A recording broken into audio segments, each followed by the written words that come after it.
What a curious feeling, said Alice.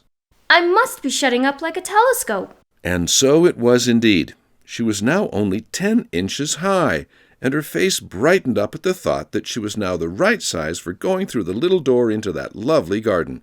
First, however, she waited for a few minutes to see if she was going to shrink any further. She felt a little nervous about this. For it might end, you know, said Alice to herself, in my going out altogether, like a candle.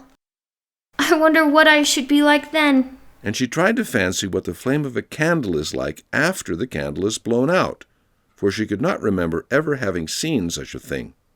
After a while, finding that nothing more happened, she decided on going into the garden at once. But, alas for poor Alice, when she got to the door, she found she had forgotten the little golden key, and when she went back to the table for it, she found she could not possibly reach it. She could see it quite plainly through the glass, and she tried her best to climb up one of the legs of the table, but it was too slippery, and when she had tired herself out with trying, the poor little thing sat down and cried. Come, there's no use in crying like that, said Alice to herself rather sharply. I advise you to leave off this minute.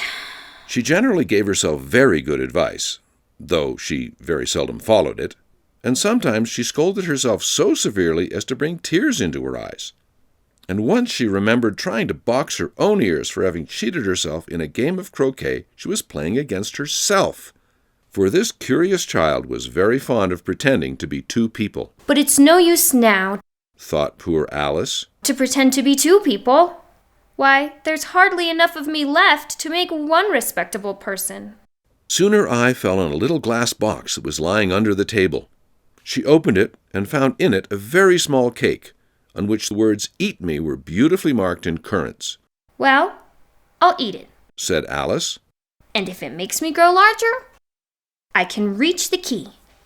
And if it makes me grow smaller, I can creep under the door. So either way I'll get into the garden, and I don't care which happens.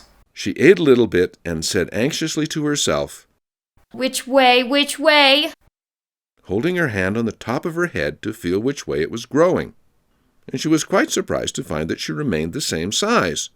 To be sure, this generally happens when one eats cake, but Alice had got so much into the way of expecting nothing but out-of-the-way things to happen that it seemed quite dull and stupid for life to go on in the common way. So she set to work and very soon finished off the cake.